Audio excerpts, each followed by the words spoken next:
हाँ, एक्चुअली आज का जो क्लास होगा उसी पे बेस्ड होगा। जो स्पेशल केसेस जो था, अच्छा अभी देख पा रहे हैं क्लास नंबर मेरा 44। देखिए, तो कल उस दिन हम लोग देखे थे ऐसा यूनिट ऑफ वर्क, आज हम लोग देखेंगे सीजीएस यूनिट ऑफ वर्क। और सीजीएस से ऐसा यूनिट में कैसे हम लोग जाएंगे। ठीक है। तो जैसे कि हम लोगों ने देखा था कि वर्क का ऐसा यूनिट जो होता है वो जूल होता है, उसी तरह सीजीएस यूनिट जो होता है वो डायन होता है। तो हम लोग जानते हैं फार्मूला वर्क जो इक्वल टू होता है फोर्स इनटू डिस्प्लेसमेंट। और फोर्स का सीजीएस सिस्टम में यूनिट होता है डायन, और डिस्प्लेसमेंट का सीजीएस सिस्टम में यूनिट होता है सेंटीमीटर। डायन इंटू सेंटीमीटर को ही हम लोग कहते हैं अर्ग। अर्ग क्या है? सीजीएस सिस्टम में वर्ग का यूनिट। ठीक है। तो इस तरह हम लोग वर्ग अर्ग इक्वल टू देख सकते हैं, होता है 1 डायन इंटू 1 सेंटीमीटर। अब इसी बेसिस पे हम अर्ग को डिफाइन करेंगे। तो वन अर्ग, अर्ग जो होगा हमारा वर्क क्या है? तो work done is said to be one अर्ग।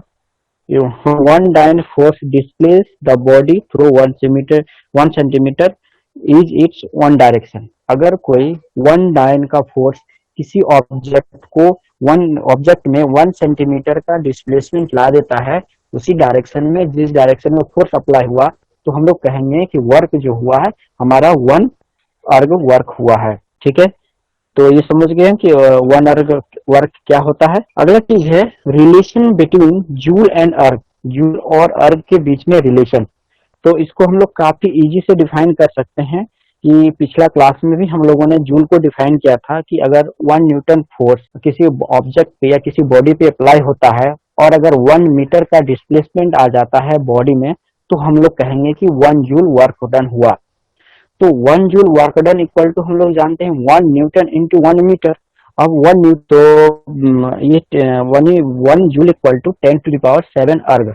एक रिलेशन आ गया हम लोगों के पास, और ये रिलेशन काफी इजी है और ये क्वेश्चनिंग भी बहुत बार पूछा जाता है, या फिर आपसे क्वेश्चनिंग आएगा कि किसी का वैल्यू अर्ग में दिया है, उसको आपको जूल में कन्वर्ट करके न्यूमेरिकल प्रॉब्लम सॉल्व करना पड़ता है। ठीक है। तो ये रिलेशन था हमारा जूल और अर्ग के बीच में। आगे है जो जब कोई ऑब्जेक्ट को जमीन से ऊपर की ओर उठा रहा है, तो यानी फोर्स का डायरेक्शन भी ये है और जो डिस्प्लेसमेंट का डायरेक्शन भी ये है। या फिर हम इसको कह सकते हैं कि जो फोर्स का डायरेक्शन में ही डिस्प्लेसमेंट हो रहा है, या डिस्प्लेसमेंट और फोर्स दोनों एक ही सेम डायरेक्शन में है। जब दोनों सेम डायरेक्शन में होगा तो क्या होता है? देखिए, मैंने माना कि दोनों सेम डायरेक्शन में है, तो दोनों का डायरेक्शन ये सेम है, यानी एस भी यहाँ भी है, एफ भी है, तो हम कह सकते हैं एफ और एस के बीच में 0 डिग्री का एंगल बना। और हम लोग जानते हैं cos 0 डिग्री इक्वल टू 1, जो कि कॉस का सबसे मैक्सिमम वैल्यू होता है। तो हमें मैक्सिमम वर्क डन लेने के लिए डिस्प्लेसमेंट के डायरेक्शन में ही क्या करना होगा? फोर्स को अप्लाई करना होगा। ठीक है। अगला है when a body is made to slide over a rough surface। ये तो हमारा नेगेटिव के बारे में चल गया, ये था हमारा when a law roller, जब एक जमीन को प्लेन करने वाला रोलर पुल किया जाता है, अप्लाइंग ये फोर्स, एक फोर्स लगा के उसको पुल किया जाता है, खींचा जाता है along the handle at the cut angle, the work done by the slide force is positive।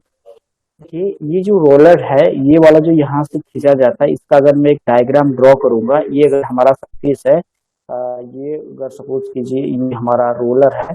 ठीक है, ये रोलर है, इसको इस डायरेक्शन में या फिर इसको ऐसे ही फोर्स अप्लाई करके खींचा जाता है। ठीक है। तो आप देखेंगे डिस्प्लेसमेंट का डायरेक्शन ये वाला है, एफ का डायरेक्शन, और फोर्स का डायरेक्शन ये वाला है, तो इसके बीच में एक एंगल बनेगा जो कि हमेशा लेस देन 90 डिग्री होगा। वो एंगल क्या होगा? लेस देन 90 डिग्री होगा, यानी थीटा हम कह सकते हैं ऑलवेज लेस देन जो होगा वो 90 डिग्री होगा। तो हम क्या, तो भी हमको क्या मिलेगा? कॉस का वैल्यू मैक्सिमम मिलेगा, तो हम उसको कह सकते हैं पॉजिटिव वर्क डन। तीसरा एग्जांपल, जब हम लोग एक स्प्रिंग को स्ट्रेच करते हैं, स्प्रिंग को जब स्ट्रेच करके उसकी लंबाई को बढ़ाते हैं, तो क्या होता है? The direction of the displacement, S का डायरेक्शन ये हुआ और एफ का भी डायरेक्शन ये हुआ। यहाँ पे ये जो दिखाया गया है, ये फोर्स को आप मत देखिए, क्योंकि ये रिस्टोरिंग फोर्स का डायरेक्शन है, बट ये अप्लाइंग फोर्स का डायरेक्शन होगा हमारा, ये फोर्स का डायरेक्शन। ये जो फोर्स और डायरेक्शन, यानी यहाँ पे भी देख रहे हैं जब स्प्रिंग को हम लोग स्ट्रेच करते हैं फोर्स भी इसी डायरेक्शन में, और जो डिस्प्लेसमेंट है दोनों सेम डायरेक्शन। हम कह सकते हैं यहाँ भी दोनों के बीच में 0 डिग्री एंगल है, दैट मीन्स हमको मैक्सिमम वैल्यू मिलेगा। यहाँ पे कॉस थीटा मैक्सिमम देगा, दैट मीन्स ये एंगल 0 होना होगा इसको। तो यहाँ भी हम क्या कहेंगे, वर्क डन जो हो रहा है वो हमारा पॉजिटिव हो रहा है। दूसरा है, अब ये देखेंगे हम नेगेटिव वर्क डन को। ठीक है, आपने जो पहले वाला जो देखा था पॉजिटिव और नेगेटिव, वहां पे दोनों में एक ही फिगर है, बट दोनों का जो फैक्ट है वो अलग अलग है। When a person lift a body from the ground, जब कोई पर्सन लिफ्ट को या फिर ऑब्जेक्ट को ऊपर कर उठाता है। अब यहाँ पे the work done by the gravitational force, तो हम लोग जानते हैं ग्रेविटेशनल फोर्स हमेशा down to the earth, earth down to the earth करता है। तो अब यहाँ पे डिस्प्लेसमेंट का डायरेक्शन ये है और फोर्स का डायरेक्शन ये है, या फिर इसको कह सकते हैं मोशन, मोशन का डायरेक्शन ये वाला है, यानी इस डायरेक्शन में मोशन है और फोर्स उसके ऑपोजिट डायरेक्शन में लग रहा है फोर्स, यानी क्या हो रहा है, इसके मोशन को अपोज कर रहा है। तो हम क्या उस कंडीशन में कहेंगे कि जो वर्क डन होगा वह नेगेटिव होगा। ठीक है, अब यहाँ पे जो सबसे नेगेटिव वर्क डन जो होगा, तो हम कह सकते हैं कि अगर कोई मोशन इस डायरेक्शन में है और उसके एकदम विपरीत दिशा में अगर फोर्स अप्लाई किया जाए तो सबसे कम वर्क डन होगा, मतलब सबसे नेगेटिव, मतलब कह सकते हैं कि जो मैक्सिमम वर्क डन हो रहा था यहाँ पे कहेंगे हम लोग मिनिमम वर्क डन होगा, मिनिमम वर्क डन। तो कंडीशन क्या होगा, यानी एक दूसरे का ऑपोजिट, और एक दूसरे का ऑपोजिट कितना डिग्री एंगल में होगा, हम उसको कह सकते हैं 180 डिग्री। जब 180 डिग्री एंगल में फोर्स अप्लाई होगा तो क्या होगा, वह मिनिमम वर्क डन होगा। ठीक है, सबसे कम वर्क डन होगा जब 180 अप्लाई होगा। तो अब यहाँ पे इस केस में देखिए, हम ये वो वाला फोर्स के बारे में बात नहीं कर रहे हैं जो यह व्यक्ति इस चीज पे लगा के ऊपर की ओर उठ रहा है, मैं बात कर रहा हूँ ग्रेविटेशनल फोर्स। ठीक है, डिस्प्लेसमेंट तो ऊपर की ओर हो रहा है, लेकिन यहाँ पे एक साथ ही दो फोर्स काम करता है, एक जो बॉडी ह्यूमन बॉडी ने लगाया उसको ऊपर उठाने के लिए, और दूसरा एक ग्रेविटेशनल फोर्स हमेशा हर एक ऑब्जेक्ट पे कहीं भी हो वो काम करता है डाउनवर्ड टू द पृथ्वी की ओर। तो ये जो फोर्स है ग्रेविटेशनल फोर्स के द्वारा जो यहाँ पे वर्क डन होगा वो हमारा नेगेटिव वर्क डन होगा। ठीक है, दूसरा यहाँ पे दूसरा देखिए यहीं पे है, when a body made to slide over a rough surface the work done by the frictional force is negative। हम लोग जानते हैं कि ड्यू टू मतलब फ्रैक्शन फोर्स के कारण ही हम लोग चलना संभव है, बाइक चलाना संभव है, और ये जो मैं जो अभी लिख रहा हूँ या फिर बोर्ड पे जो लिखा जाता है ब्लैक बोर्ड पे, वो सारा फ्रैक्शन के कारण ही पॉसिबल है। तो फ्रैक्शन का तो बहुत सारा मेरिट्स है, तो कुछ डिमेरिट्स भी होता है। तो क्या कहता है, जब कोई इस टाइप का एक सरफेस है या फिर कोई बॉडी है एक रफ सरफेस, फ्रैक्शन फोर्स होता है मोशन के डायरेक्शन के ऑपोजिट डायरेक्शन में काम करता है। तो ऑपोजिट डायरेक्शन में काम कर रहा, दैट मीन्स कहीं नहीं कि यहाँ भी ऐसे इस टाइप का हो रहा है, तो यहाँ भी कह सकते हैं एक दूसरे का ऑपोजिट है, और जो एंगल होगा वह हमेशा 180 के करीब होगा। तो यहाँ भी कहेंगे कि वर्क डन जो है हमारा नेगेटिव होगा। अगला देखिए, positive charge is move towards another positive charge. यहाँ पे फिगर में देख सकते हैं पॉजिटिव चार्ज है, न्यूक्लियस में पॉजिटिव चार्ज है। ठीक है, ये प्लस चार्ज है। अब एक दूसरा मॉलिक्यूल, ठीक है, एक दूसरा पॉजिटिव चार्ज मूव करते हुए इसकी ओर आ रहा है। ठीक है, ये मान लेते हैं कि इधर ये पॉजिटिव चार्ज यहाँ से ऐसे मूव करते हुए इस डायरेक्शन में आ रहा है, इस डायरेक्शन में आ रहा है, दैट मीन इधर बढ़ रहा है, तो इसका जो डिस्प्लेसमेंट का डायरेक्शन होगा ये होगा। लेकिन अब ये दोनों के बीच में दोनों सेम चार्ज है, क्या होगा, ये फोर्स इसको इधर लगाएगा, ये फोर्स इसको ज्यादा मतलब धकेलेगा, यानी फोर्स का जो डायरेक्शन होगा एक दूसरे का ऑपोजिट हो गया। तो हम कह सकते हैं जब दो पॉजिटिव चार्ज एक दूसरे के क्लोज में आता है तो इलेक्ट्रोस्टैटिक फोर्स होता है। हम लोग इसके बारे में डिस्कस किए थे जब हम लोग फ्लूइड में ये प्रॉपर्टी ऑफ मैटर पढ़ रहे थे तब, कि जो दो चार्ज के बीच में लगने वाला, चाहे वो अट्रैक्टिव फोर्स हो चाहे रिपल्सिव फोर्स हो, उस सारे फोर्स को हम लोग प्रॉपर्टी को कहते हैं इलेक्ट्रोस्टैटिक फोर्स। तो इलेक्ट्रोस्टैटिक फोर्स नेगेटिव पॉजिटिव के बीच में हो सकता है या फिर पॉजिटिव पॉजिटिव के बीच में हो सकता है। तो यहाँ पे जो इलेक्ट्रोस्टैटिक फोर्स जो वर्क करेगा वह वर्क डन नेगेटिव होगा। अगला चीज को देखिए, example of zero work done. इस चीज को बहुत अच्छी तरह से समझिएगा, यहाँ पे क्वेश्चन भी आता है और समझना भी है उस चीज को। Number first, when a body moves in circle the work done by the centripetal force is zero. जब कोई ऑब्जेक्ट सर्कुलर पाथ में मूव करता है तो सेंट्रीपेटल फोर्स जो वर्क डन करता है वह हमेशा जीरो होता है। क्यों जीरो होता है? क्योंकि ये always perpendicular to the velocity होता है। हम लोग जानते हैं कि अगर ये यहाँ पे ऑब्जेक्ट यहाँ पे मूव कर रहा है और जो सेंट्रीपेटल फोर्स का डायरेक्शन होता है वह टूवर्ड्स द सेंटर होता है, और ये वेलोसिटी और सेंटर के बीच में का जो एंगल होता है 90 डिग्री होता है, और कॉस 90 का वैल्यू जो होता है वह जीरो होता है। तो हम लोग जानते हैं W equal to F S cos theta. तो अगर कॉस एफ इंटू एस और इंटू जीरो हो गया तो यानी हम कह सकते हैं W इक्वल टू यानी वर्क डन जो हुआ हमारा वह जीरो हुआ। तो ये जो सेंट्रीपेटल फोर्स होता है वह हमेशा जीरो वर्क डन करता है, और ये जो सेंट्रीपेटल फोर्स को का एक दूसरा नाम है zero work done force. Zero work done force याद रखिएगा इसको, सेंट्रीपेटल फोर्स ही एक ऐसा फोर्स है जो कि जीरो वर्क डन करता है। ठीक है, अगला है ये सेकेंड एग्जांपल जो पुली वाला है। When A pulley travels on A horizontal platform, कि जब एक पुली वेट उठा के एक हॉरिजॉन्टल प्लेटफॉर्म पे चलता है विथ ये लोड ऑन हिज वेट, सर पे एक लोड लेके, work done against the gravity by the pulley is zero. अब पुली को ग्रेविटी के अगेंस्ट में, एक्सेलरेशन ड्यू टू ग्रेविटी के अगेंस्ट में जो वर्क डन करना पड़ता है according to the law of physics उसको जीरो होता है। कैसे होता है आप इस चीज को देखिए।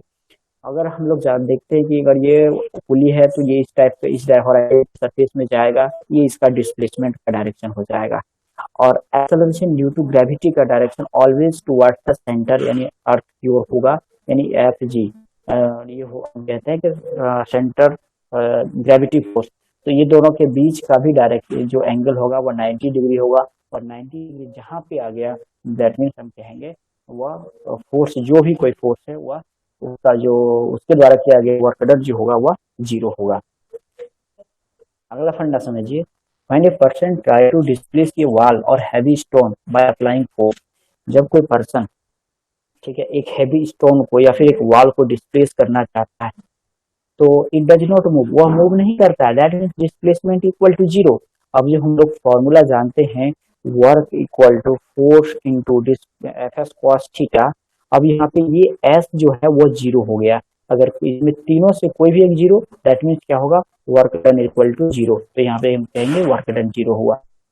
अगला है, if there is no force acting on the body, अगर कोई फोर्स बॉडी के ऊपर एक्ट कर ही नहीं रहा है तो भी वर्क डन जीरो होगा। सपोज कीजिए एक बॉडी है या एक यहाँ पे रखा हुआ है, इस पे कोई एक्सटर्नल फोर्स अप्लाई नहीं किया गया है, या बॉडी इसमें कोई मूवमेंट नहीं आएगा या फिर कोई डिस्प्लेसमेंट नहीं होगा, तो हम कह सकते हैं वहां भी वर्क डन जीरो होगा।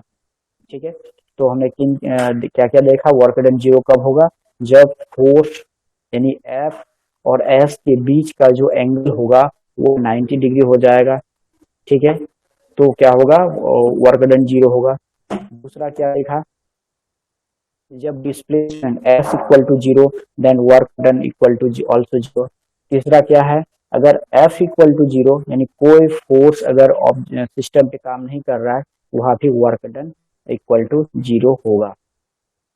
ठीक है, पॉजिटिव वर्क डन, अगर डिस्प्लेसमेंट के डायरेक्शन में ही फोर्स अप्लाई हो रहा है तो हम उसको पॉजिटिव वर्क डन बोलेंगे, या फिर उसको इस टाइप से डिफाइन किया जा सकता है कि जिस डायरेक्शन में फोर्स अप्लाई हो रहा है डिस्प्लेसमेंट उसी डायरेक्शन में हो रहा हो तो हम उसको पॉजिटिव वर्क डन बोलेंगे। ठीक है, काफी इंटरव्यू में पूछा जाता है ये positive, what do you mean by positive work done, what do you mean by negative and zero work done, और फिर इसको एक्सप्लेन करने के लिए बोलता है। तो हमेशा ये इस चीज को याद रखिएगा, अगर फोर्स के डायरेक्शन में ही डिस्प्लेसमेंट हुआ, that is positive work done. Force के डायरेक्शन के ऑपोजिट डायरेक्शन में डिस्प्लेसमेंट हो रहा है या फिर डिस्प्लेसमेंट के ऑपोजिट डायरेक्शन में फोर्स अप्लाई हो रहा है, हम उसको कहेंगे नेगेटिव डिस्प्लेसमेंट। और अगर फोर्स और डिस्प्लेसमेंट के बीच का एंगल 0 डिग्री हो जाता है तो हम कहेंगे वहां पे जीरो वर्क डन। ठीक है, तो एक सेंट्रीपेटल फोर्स है जो 0 वर्क डन करता है, इसलिए उसको जीरो वर्क डन फोर्स भी कहा जाता है। ये अब हमने तो देखा था उस दिन work done bye constant force, आज हम देखेंगे वेरिएबल फोर्स। वेरिएबल फोर्स का मतलब है कि जब कोई फोर्स, ठीक है, किसी ऑब्जेक्ट पे या किसी टाइम लगा, जैसे कि 5 मिनट तक लगा, तो कभी ऐसा हुआ कि ये फोर्स यहाँ पे ज्यादा लगा, फिर कम हो गया, फिर ज्यादा लगा, फिर कम, तो इस टाइप से यानी सेम कांस्टेंट नहीं है, ये फोर्स का मैग्नीट्यूड जो है वो बढ़ रहा है, कभी घट रहा है, कभी बढ़ रहा है, कभी घट रहा है। आप यहाँ पे देख सकते हैं, यहाँ पे ये फोर्स अप्लाई का जो direction of the applying force है यहाँ पे, ठीक है, ऐसे यहाँ पे है, तो इसके बीच में एक एंगल बनेगा, इसको मैंने थीटा 1 नाम दिया, इसके बीच में एक एंगल बनेगा, इसका थीटा 2, इसके बीच में एक एंगल बनेगा, इसको हमने थीटा 3 बोला। ठीक है, अब ये जो डेल्टा S1 है, ये स्मॉल डिस्प्लेसमेंट है, तो मैंने कंसिडर किया है कि ये एक स्मॉल डिस्प्लेसमेंट के बीच में ये फोर्स अप्लाई हुआ है। ठीक है, और स्मॉल डिस्प्लेसमेंट के बीच में ये फोर्स अप्लाई हुआ है, जो कि मेरा small displacement ds1 applying force F1, displacement d2 applying force F2 and small displacement dF3 applying force F3। दोनों के बीच का एंगल है थीटा 1, थीटा 2 एंड थीटा 3। तो अब हम देखेंगे कि इसमें क्या होता है, इसका जो टोटल वर्क डन होगा कैसे फाइंड करेंगे, उन सारी चीजों के ऊपर हम बात करेंगे। तो इसका निकालने का दो तरीका होता है कि वर्क डन निकालने का, तो चलिए पहले इसको देखते हैं कि आखिर ये होता क्या। In case of variable force the whole path can be through be considered as a large number of small displacement. अगर हमको वेरिएबल फोर्स से डिस्प्लेसमेंट वर्क डन फाइंड करना है, तो जितना भी लंबा पाथ क्यों ना हो, उसको हमको स्मॉल स्मॉल डिस्प्लेसमेंट में डिवाइड करना होगा। हमको देखना होगा कि इस दौरान कितना डिस्प्लेसमेंट हुआ है, कितना फोर्स अप्लाइड हुआ है, ये दो के बीच में यहाँ पे कितना डिस्प्लेसमेंट हुआ है, डेल्टा एस, यहाँ पे डेल्टा एस, यहाँ पे कितना फोर्स होगा अप्लाई, यानी स्मॉल छोटा छोटा पार्ट में हमको बांट के देखना होगा कि कितना सारा जो है फोर्स, कब कितना अमाउंट ऑफ फोर्स अप्लाई हुआ है और कितना सा डिस्प्लेसमेंट हुआ है। if F1 F2 dot are the constant force over those displacement angle, अगर बोला जाता है कि जो F1 है यहाँ पे ये कांस्टेंट फोर्स है, कि कोई भी कांस्टेंट फोर्स अप्लाई करके एक थोड़ा डिस्प्लेसमेंट किया, फिर इसका मैग्नीट्यूड बढ़ गया और बढ़ने के बाद फिर ये डिस्प्लेसमेंट हुआ, फिर थोड़ा सा घट गया या बढ़ गया, फिर ये डिस्प्लेसमेंट हुआ, तो सारी चीज का वो फोर्स है, डिस्प्लेसमेंट है और एंगल है, जैसा कि फिगर में दिखाया गया है। ये चीज समझ पाए आप लोग?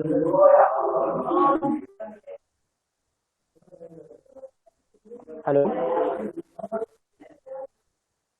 Yes sir. ये क्लियर हुआ? ये जो मैंने कहा कि जो यहाँ पे ये वेरिएबल फोर्स के द्वारा वर्क डन मैं निकाल रहा हूँ, लेकिन ये F1 क्या है, कांस्टेंट फोर्स है, F2 F1 F3 जो भी है ये कांस्टेंट फोर्स है, यानी कांस्टेंट फोर्स एक पर्टिकुलर टाइम में कितना डिस्प्लेसमेंट किया, फिर वो फोर्स का मैग्नीट्यूड चेंज हुआ, बट कुछ टाइम के लिए, जी स्मॉल टाइम इंटरवल, कुछ टाइम के लिए तो वो कांस्टेंट रहा होगा, तो फिर उस कांस्टेंट जब रहा तो उसने कितना सारा डिस्प्लेसमेंट किया, फिर वो चेंज हुआ होगा, तो मतलब इसको छोटे छोटे पार्ट में मतलब करके देखना होगा कि कितना टाइम में कितना सारा डिस्प्लेसमेंट हुआ है, और जब वो डिस्प्लेसमेंट हुआ तो फोर्स का अमाउंट क्या था, फिर उस तरह से हम लोग करके इसका कैलकुलेशन कर सकते हैं, हम लोग टोटल वर्क डन फाइंड कर सकते हैं। जैसे यहाँ पे देखिए, work done equal to F1 S1 delta S1 cos θ1, यानी जब स्मॉल पार्ट, पहला जो पार्ट था यहाँ पे देखिए सर, हाँ बोलिए। वहाँ कांस्टेंट फोर्स लग रहा है सर, तो आपको बाहर में रख के टोटल ऐड कर देंगे, इतने होगा? नहीं, क्यों नहीं हुआ, क्योंकि ये जो छोटा सा इंटरवल के लिए फोर्स कांस्टेंट है, ये जो छोटा सा इंटरवल के लिए ये फोर्स कांस्टेंट है, बट यहाँ के बाद ये फोर्स चेंज हो गया है। ठीक है, इसके इसके बीच में सपोज ये F इक्वल टू 5 न्यूटन था, यहाँ पे F इक्वल टू 6 न्यूटन हो गया है। Okay sir. ठीक है, और यहाँ इसके बाद हो सकता है ये 6 के बाद फिर से 4 न्यूटन हो गया है। दैट मीन्स पूरे यहाँ से यहाँ तक अगर मैं कंसिडर करूँ, जिस पूरा एक पाथ है, इस पाथ में फोर्स कांस्टेंट नहीं है, बट एक particular path, particular length, particular displacement में ये फोर्स कांस्टेंट है। ठीक है, इसलिए उसको हम लोग मतलब एफ जो है उसका मैग्नीट्यूड चेंज होते जा रहा है, वो सेम नहीं है। इस वजह से अच्छा, उसको हम लोग, साउंड आपका बहुत धीरे आ रहा है। साउंड धीरे आ रहा है। देखिए एक्चुअली मैं देख रहा हूँ, मैं अलग मोबाइल में भी प्ले कर रहा हूँ, ठीक ही आ रहा है। ये जो इसमें पार्ट 1 का जो हमने डिस्प्लेसमेंट निकाला यहाँ पे, तो ये हो गया फर्स्ट छोटा पार्ट के लिए कितना वर्क डन हुआ, नेक्स्ट पार्ट में कितना वर्क डन हुआ, थर्ड पार्ट में कितना वर्क डन हुआ। तो छोटे छोटे इसको भाग में डिवाइड करके हम लोग निकाल लेंगे और फिर एक फॉर्मूला में इस तरह सजा देंगे, summation j equal to 1 to n, यहाँ पे एफ जे, यहाँ पे स्मॉल जे होगा, एक मिस्टेक है मेरा, ये स्मॉल जे होगा और यहाँ पे स्मॉल, यहाँ भी स्मॉल जे होगा। तो यहाँ पे इसका ये का क्या मतलब है? एक रिजल्ट तक आ सकते हैं। बोलिए। जे का क्या मतलब है सर यहाँ पे? जे का मतलब है कि हम इसको एक समेशन की फॉर्म में लिखना चाहते हैं। इसका वैल्यू जो है, जे का वैल्यू 1 से स्टार्ट होगा, n पे जाके खत्म होगा। ठीक है, चलिए देखता हूँ, मैं बस समझाता हूँ कि ये आखिर हुआ क्यों। देखिए, ये था x1 plus x2 plus x3 plus x4 dot dot plus dot dot dot, अगर मैं यहाँ पे लिखूं xn, इसको हम लोग लिख सकते हैं ऐसा, समेशन ऑफ f, यहाँ पे x की जगह पे यहाँ पे कुछ और दे देता हूँ, i equal to 1 to n, यहाँ पे xn लिख दिया। ये क्या बताता है? ये समेशन है। समेशन का मतलब होता है ऐड होते जाएगा। अब यहाँ पे देखिए i का, सॉरी यहाँ पे i होता, यहाँ पे मैं xi, इसको इस फॉर्म में सजाया जाता है।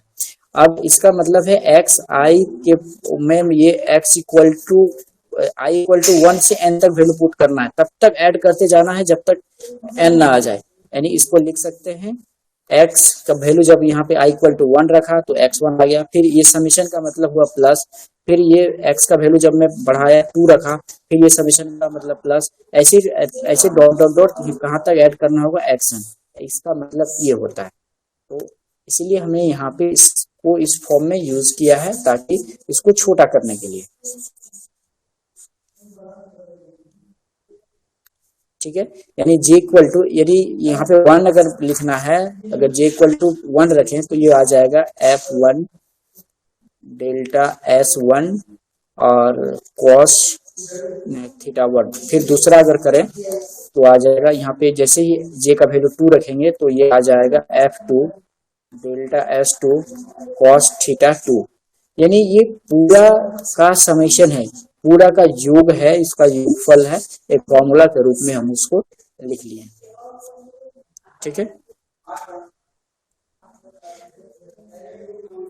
तो ये पूरा एक जो पूरा पाथ में जब वेरिएबल फोर्स है, तो वहां से हम लोग वर्क डन इस तरह से निकाल सकते हैं। अगला है, अब जो वहां पे वर्क डन होगा, दो टाइप का फोर्स था, हमने देखा था, एक कांस्टेंट फोर्स था। तो कांस्टेंट फोर्स होगा तो उसका जो डायग्राम, फोर्स और जो डिस्प्लेसमेंट का डायग्राम होगा वो किस टाइप का होगा, चलिए देखिए, ये आप लोगों के सामने है। दैट मीन्स अगर फोर्स यहाँ पे कांस्टेंट है, दैट मीन्स अगर मैं y डायरेक्शन में फोर्स लूँ, x डायरेक्शन में डिस्प्लेसमेंट के लूँ, तो दैट मीन्स मेरा फोर्स का मैग्नीट्यूड ऑलवेज सेम रहता है, डिस्प्लेसमेंट चेंज होते जा रहा है। तो ये हमको क्या मिलेगा, डिस्प्लेसमेंट के पैरेलल लाइन में हमको फोर्स का लाइन मिलेगा।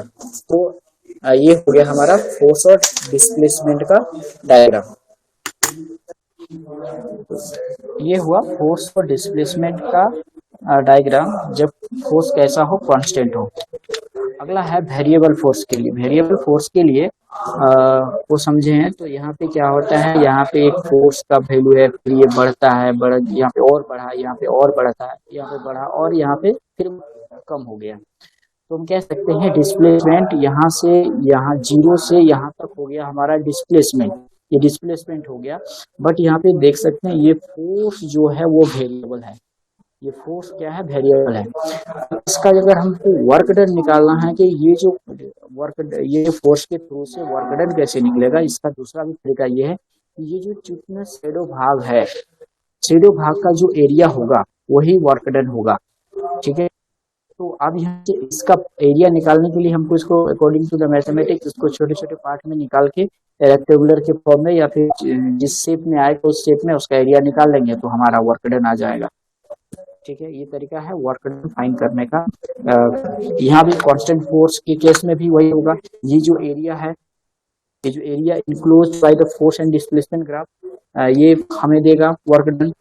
तो ये रेक्टेंगुलर है जिसका एरिया हम लोग इजीली से फाइंड कर सकते हैं। तो ये जो यहाँ पे इसका एरिया आएगा वही होगा हमारा work done according to the graph. अगर ग्राफ के थ्रू से वर्क डन निकालना है तो मतलब ये फोर्स और डिस्प्लेसमेंट के से जो एरिया बनेगा, रीजन बनेगा, उस रीजन में जो उस रीजन का एरिया जो होगा वही हमारा वर्क डन होगा। अगला है एनर्जी, ठीक है। एनर्जी के बारे में हम लोग डिस्कस किए थे कि कोई एक सोया हुआ आदमी है या एक रनिंग आदमी है, तो दोनों के बीच में डिफरेंस यही है कि जो रनिंग आदमी होगा उसके बॉडी में एनर्जी ज्यादा होगा, ठीक है। तो एनर्जी इससे to possess energy if he capable of work and the energy possessed by the body is measured by the amount of work that the body can perform। या फिर उसको इस छोटे से फॉर्म में डिफाइन करेंगे हम लोग, always capacity of doing work is known as energy. जो जितना ज्यादा काम कर सकता है हम लोग मानेंगे कि वह उसमें उतना ज्यादा एनर्जी है, ठीक है। अगर देखेंगे होंगे आप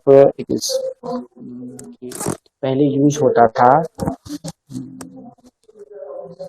बोल सकते हो कि जैसे कि वो वास्प इंजन ट्रेन में, उसके बाद आया अभी डीजल, ठीक है, उसके बाद आया अभी ट्रेन से, ठीक है।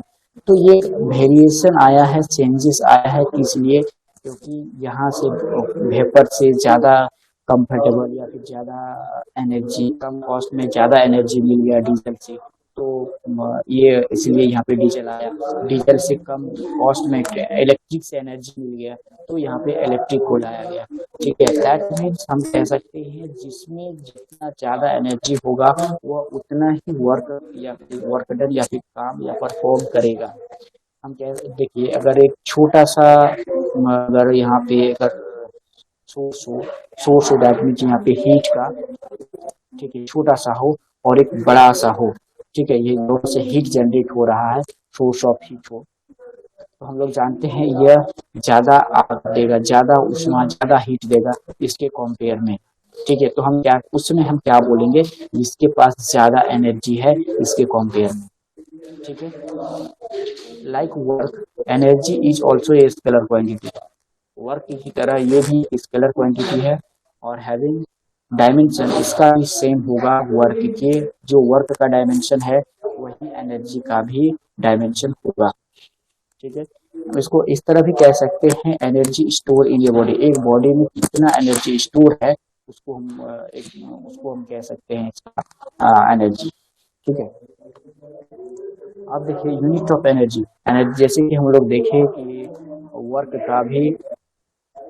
वर्क का एनर्जी जूल होता है एनएसआई सिस्टम में और सीजीएस सिस्टम में अर्ग होता है, उसी तरह एनर्जी का भी यूनिट एसआई सिस्टम और सीजीएस सिस्टम दोनों में सेम होता है, ठीक है। तो 1 बजे फिर 2 बजे से आप लोग का क्लास भी है, तो आज इतना ही रखिए, फिर हम नेक्स्ट क्लास में डिस्कस करेंगे। आज हम लोग देखिए एनर्जी का यूनिट, ऐसा यूनिट और सीजीएस यूनिट के बारे में।